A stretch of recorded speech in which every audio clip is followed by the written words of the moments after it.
When it comes to video games, there's a fine line between truly paying respect to something and shoving it into the public consciousness for a few clicks.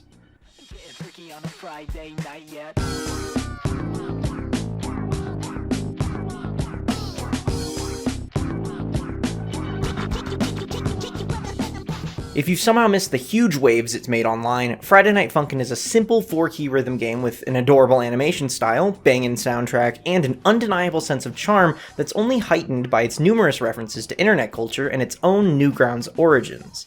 But what really brought it to the forefront of popular culture was its modding community, which took off around the release of the game's 5th and 6th weeks. Before we talk about that, though, God, it's such a cute idea, right? Call-and-response style songs make it feel like you're actually in a rap battle, the poses are also expressive, and it's actually got really catchy music, even for a rhythm game. There's just one issue, the lack of content. Yeah, that phrase gets thrown around 100 times a day in gaming circles, but look, the base game, even now after all the updates, can be easily beaten in roughly an hour, maybe 2 if you're really inexperienced and looking to get some full combos. It's a fun afternoon, but let's be real, you'll probably be heading back to Osu or something as soon as you're done. If you didn't know, rhythm games like this are usually carried by their massive amount of community-made content, and FNF came out the gates with no way to import songs, an extremely janky and inaccurate input system, and let's say less than stellar charting tool. But what it did have had the potential to outshine all its shortcomings, assuming the community would put in the work. It was open source. That meant that all of its code was public. Anyone could access it and modify it however they wanted. This wasn't just a simple mod manager tool, instead this had nearly limitless potential for aspiring devs to express their creativity.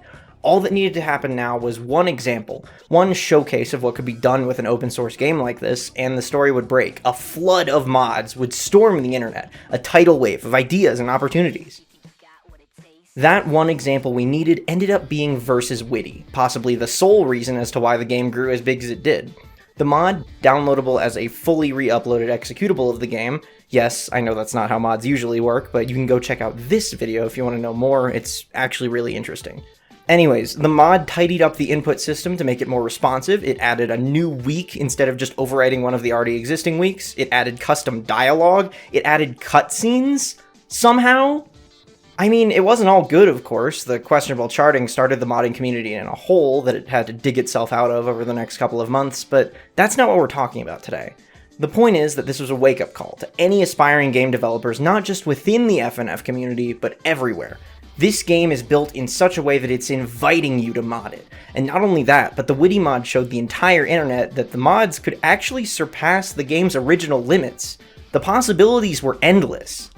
This is why I think the game is so special. Despite its community, and its community, Friday Night Funkin' has become this incredible jumping off point for people interested in game design, and that's fantastic. More people are picking up the tools that this little open source game has given them, and they've made something of their own. One of the most popular types of mods, right behind mods of people's OCs, are mods made from pre-existing properties that people hold near and dear to their hearts. This is stuff like Paper Mario, Wii Sports, Undertale, Scooby-Doo, Pokemon, even Hatsune Miku. These kinds of projects allow creators to funnel all their passion and love for a character into a bombastic, off-the-wall celebration of everything that makes that character special. Unfortunately, these adorable passion projects aren't going to be what we're talking about today. Instead, we're going to be talking about the unfortunate byproduct of their success.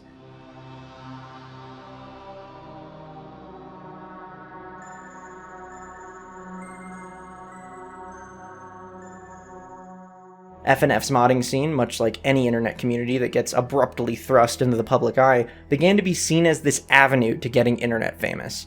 It had a really low bar to entry, it's not like it's modding Dark Souls or anything, so anyone had a shot at making the next hit mod and becoming a sensation overnight, and so just about anyone tried. The subject of today's video is going to be an emergent genre of mods, all designed specifically to launch their creators into internet fame. They were all made for clicks, in one way or another, and before we explore what that means, we need to split them into 2 different groups: Trendy Mods and Nostalgic Mods. Note that these 2 categories are subcategories of what I'm going to call click farm mods. I know I am overcomplicating things as usual, but it's important for you to know that while click farm mods can be easily categorized into these 2 groups, trendy and nostalgic mods can also exist outside of the umbrella of, well, what essentially amounts as shovelware, and We're going to talk about this later, I promise, so keep it in mind. Now, trendy mods are probably going to be the easiest to understand, so we'll start there. These are pretty simple. Something trends and someone rushes out a mod of it to ride on the back of Google searches, as well as to hopefully snag a bunch of clicks off the novelty alone. It's like Squid Game, the Netflix show that trended a few months back. As soon as it made its way onto TikTok, boom, FNF mod. Almost all of these, masterpieces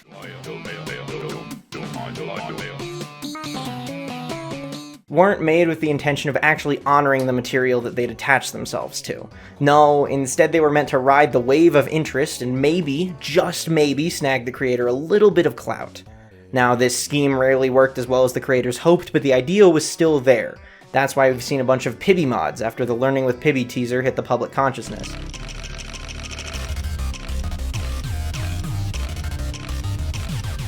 These pieces of media trend for even a day and immediately get gutted for their most iconic imagery, which is then slapped on the skeleton of a mod with a rushed out music track and barely finished art.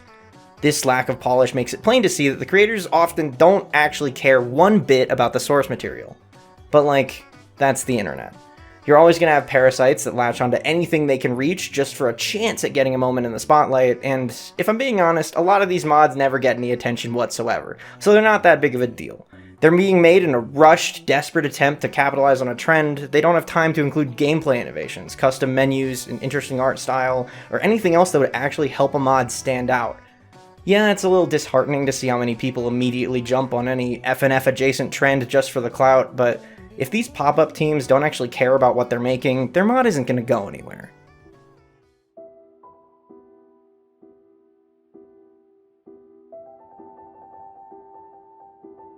This leads us pretty neatly into the topic of nostalgic mods. With a community where anyone can make a mod about anything, you're bound to have a ton of people paying homage to the formative media they experienced as a kid. Yes, the quality of this type of mod varies, but the concept wouldn't have taken off as big as it did if it didn't have a really strong foundation. Nostalgic mods are actually the mods that inspired this whole video, because they're actually really important to me personally. You see, a lot of these mods cater to me and my generation. We grew up in the mid to late 2000s alongside YouTube, which was only taking its first steps at the time. The world was smaller, and by that I mean the pool of content that we had access to was way more limited than it is now. Back then, an internet trend wouldn't just hit a few people, it would reach almost everyone in your class. Kids React, Smosh, Gangnam Style.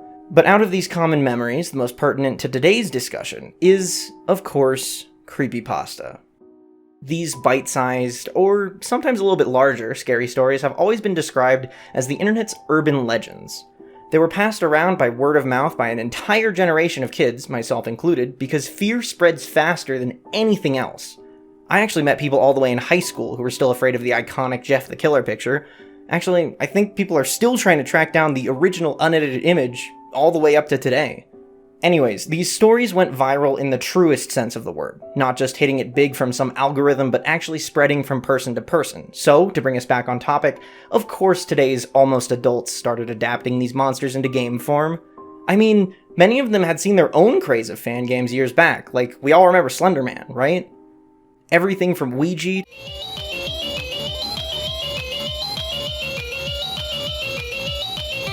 really catchy music to Five Nights at Freddy's.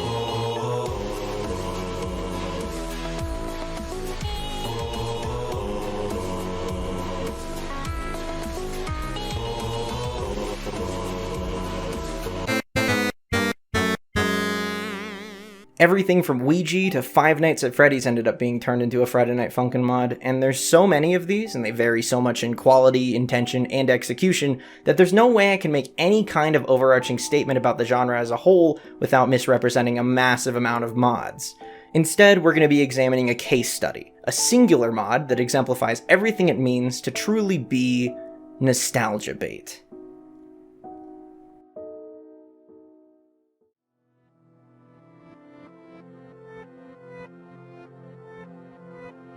Funkin Drowned is a mod based off one of the most famous creepypastas, Ben Drowned.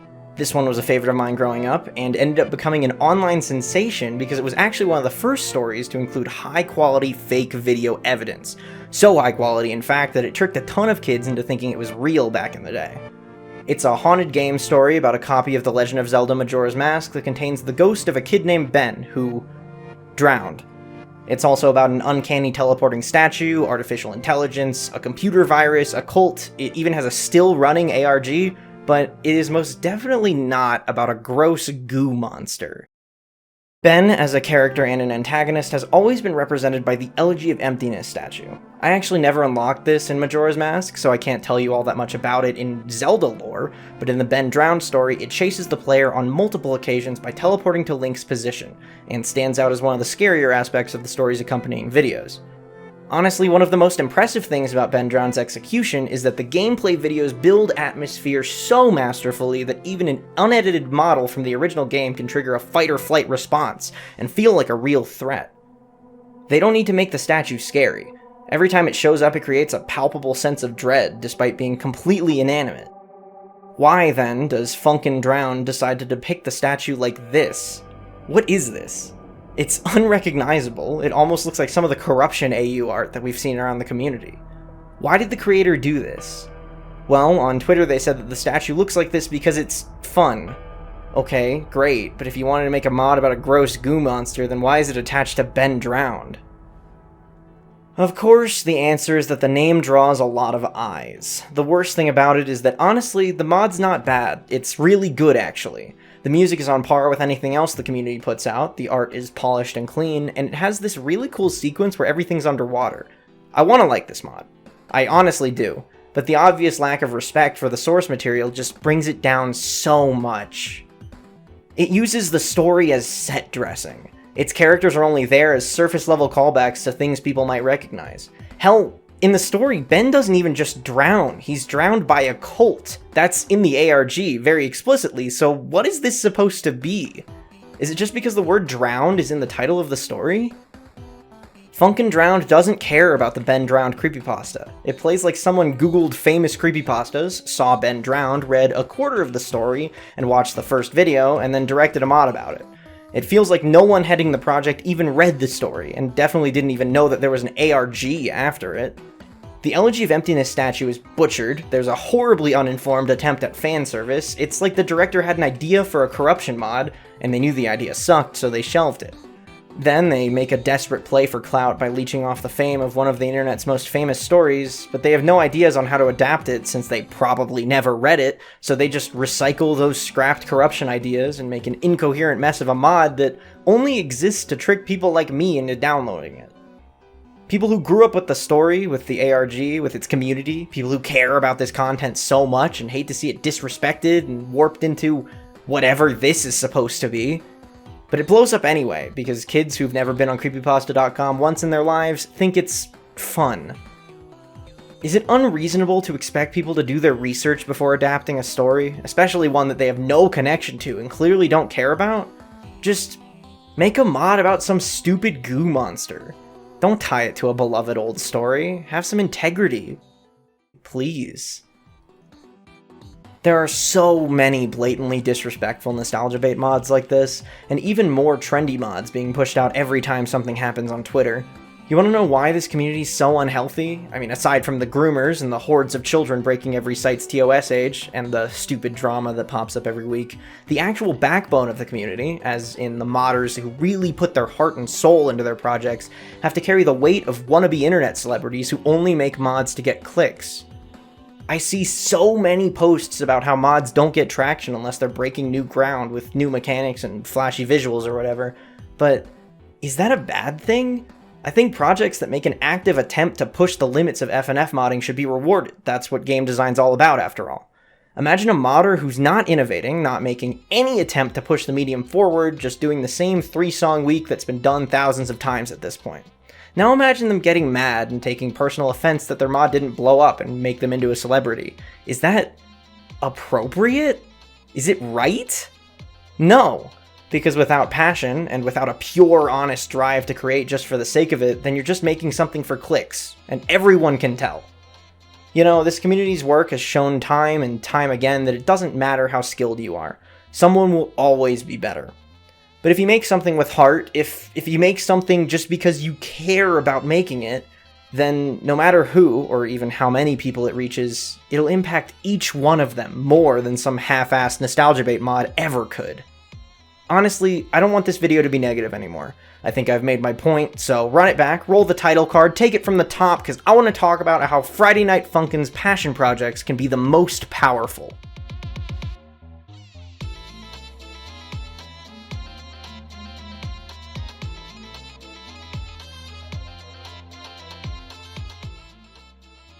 Let's start by bringing it back to basics with trendy and nostalgic mods, this time outside the realm of shovelware that we previously talked about. See, I told you we'd get around to it. Trendy mods, that seems easy, let's take a look, huh? This is Versus Impostor, a mod based off the famous Greek epic The Odyssey. Obviously, couldn't you tell? This mod impressively breaks new ground in almost every direction, which is crazy because the last thing you'd expect is a project aping off the popularity of Among Us, ending up being one of the most innovative mods the community had seen at the time. The animations are smoother than almost anything else that had come before. The music is made up of Among Us sound effects. Like, listen, that's the sabotage alarm and the vent noise.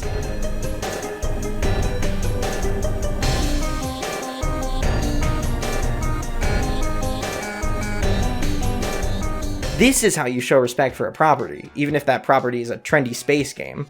Yeah, it's themed after the internet's biggest punching bag, but come on, you can tell they cared so much. That care and that passion makes this project special, regardless of the quality of its source material. And that's a pretty damn strong first impression, right? Well, that's not even the best part. They actually stuck with it. The mod got a massive update months after the original release with some of the most impressive spectacle the game's ever seen. Their dedication shows that the mod team wanted to create something with soul instead of just rushing the project out to cash in on clicks.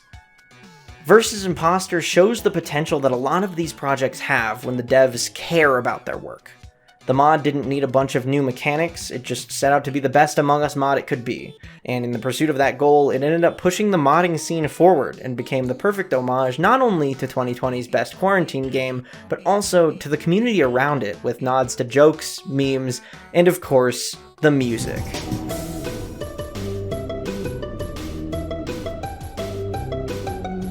Honestly, that's when mods are at their best, no matter the subject matter. I touched on Pibby mods earlier, and even though a lot of them are just characters from the teaser with jittery animations, there are quite a few projects that have taken learning with Pibby's concept and ran with it, corrupting their own favorite cartoon characters and crossovers that would never be possible in an actual TV show.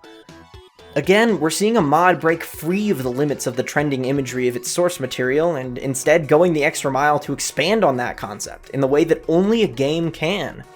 But on the subject of mods expanding on their source material in the right way, we've got to go take a look at one of the most horrendous, poorly constructed, horribly executed, and most mocked works on the entire internet. Sonic.exe.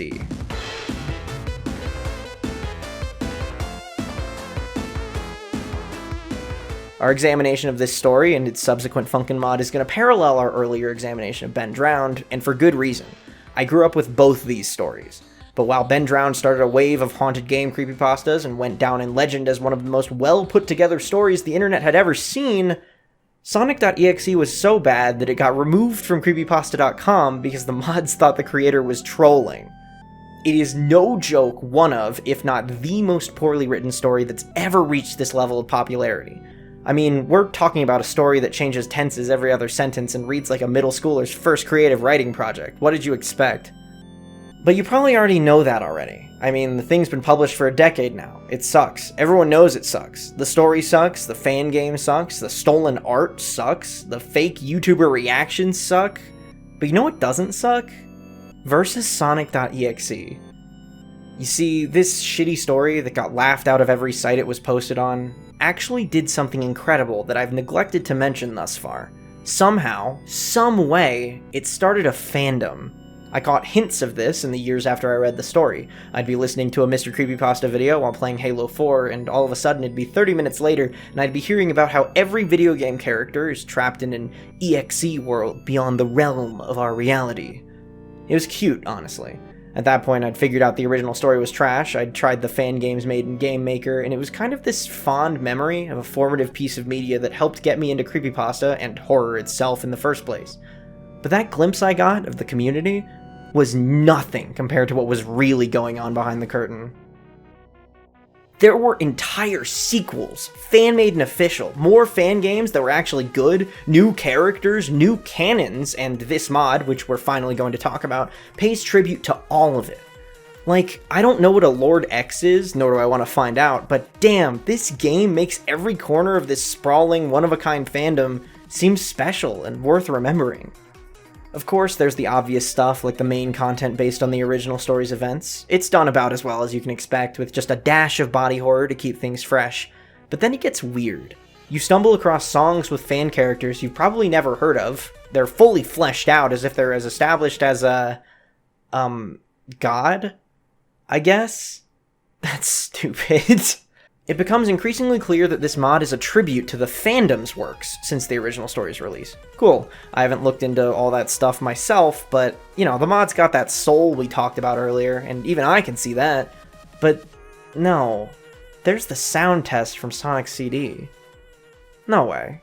Hold on. Wait, what's the old code? There's no way this works.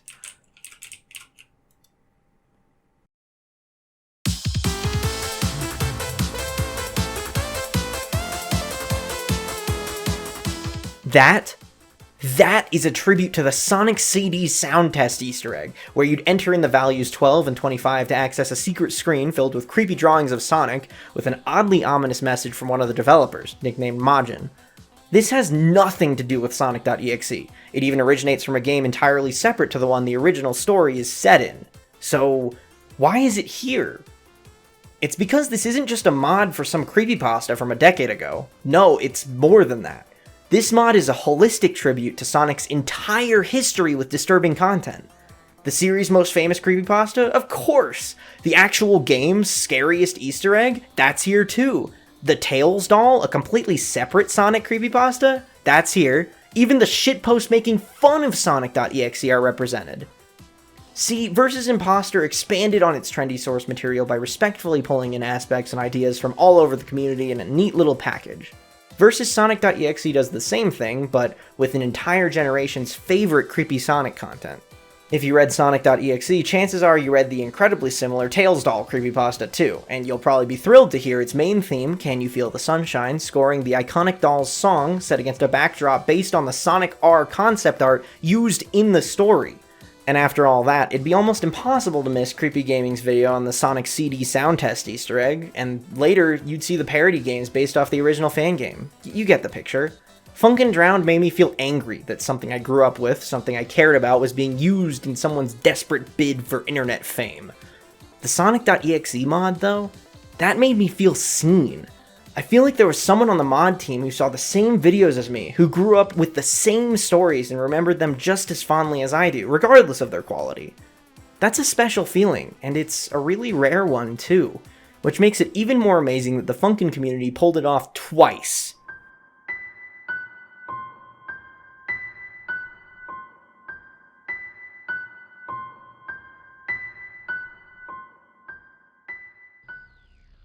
Let me introduce Hypno's Lullaby, our last case study for today. Once again, we've got a mod based on the internet's earliest scary stories, but this time the source material is a little bit more obscure. You see, there was this kind of wave of creepy Pokemon content, all stemming from one story, Lavender Town Syndrome. It was a pretty simple premise. The binaural beats of the town's background track made some Japanese kids commit suicide or something. You probably already know all this since the story hit the mainstream not once, not twice, but consistently over the years. All the way up until current year, where the song is often used to score horror-themed content on TikTok. So from that original story spawned ghost stories about haunted Pokemon game cartridges, theories about in-game deaths, deep dives into some of those strangest, most weirdly disturbing pieces of trivia in these outwardly kid-friendly games. I mean, did you know that the Pokédex directly confirms that Hypno uses its pendulum to put people to sleep, feast on their dreams, and, oh yeah, kidnap children? This little tidbit was often paired with mentions of Missing No, an odd coding quirk in Pokemon Red and Blue that resulted in an encounter with what appears to be a manifestation of corrupted code. A bloodthirsty creature with mind control powers? Corrupted code attacking a player if they explored just a little too far? These concepts were so cool and out there that it shouldn't be surprising to anybody that they became the face of creepy Pokemon content for a while, even if they could never reach the levels of popularity that Lavender Town did. They even got their own creepypasta spin-offs, like, well, Hypno's Lullaby. But I've already given you enough history lessons, right? So we're not going to talk about Hypno's Lullaby, we're going to talk about Hypno's Lullaby. It starts out with a cute rendition of the classic tale. Someone's lured into the woods by a familiar yellow creature, and then... wait, that's Lavender Town in the background, isn't it? And not just that, there's really impressive voice acting, too.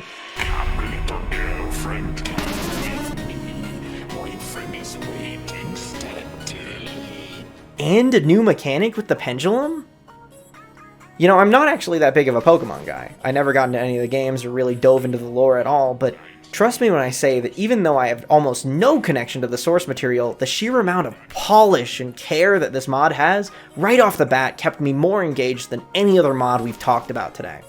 The gameplay experience of desperately trying to follow the beat while being forced to listen to the threatening whispers of a creature who you are helpless against, well, it just works so well here that it doesn't matter that I don't really care about Pokemon, that I never read the original story.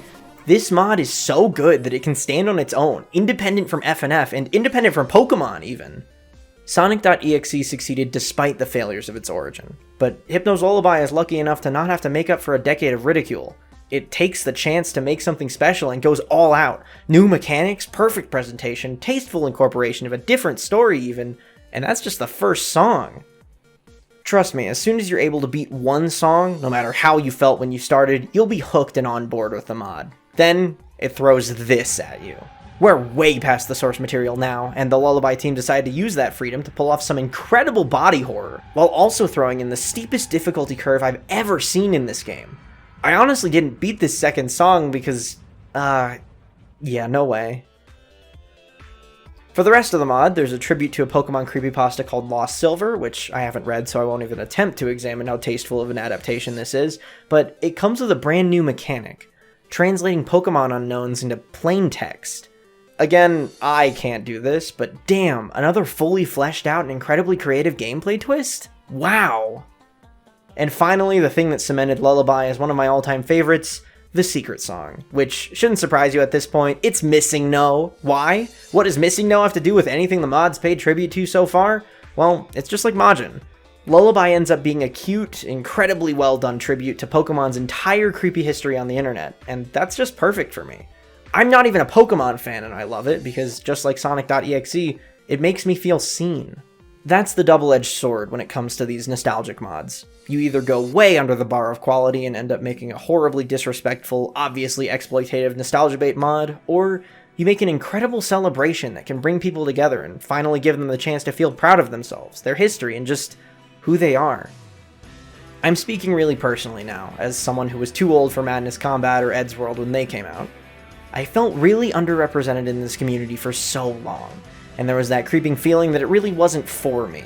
It was for the younger kids who actually did grow up with this stuff, a feeling only reinforced by the demographics that my FNF streams would reach on Twitch. But then, these good projects came out. It showed me that Funkin could actually be this Smash Bros-like celebration of everything that makes us, us. There's a lot riding on making a good mod when its quality could be the difference between someone feeling alone and unseen, and them feeling special for just being who they are. Mod creators, you're able to make incredible things and give people these amazing feelings of pride, but you don't have to.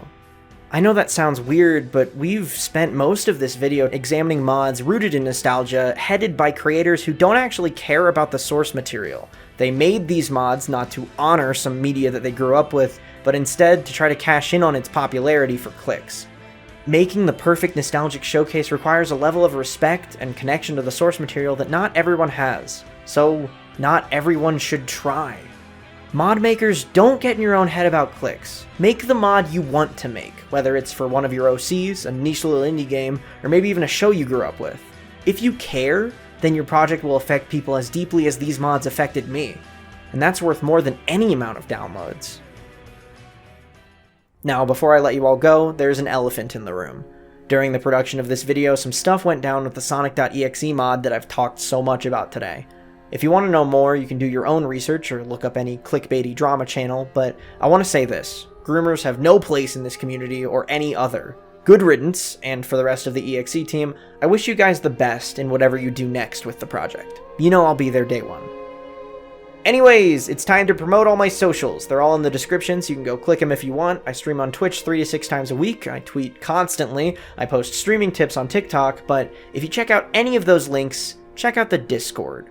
Growing a healthy and pleasant community is way more important than my follower numbers going up, so feel free to stop on by for news about my future projects, community events, and so much more.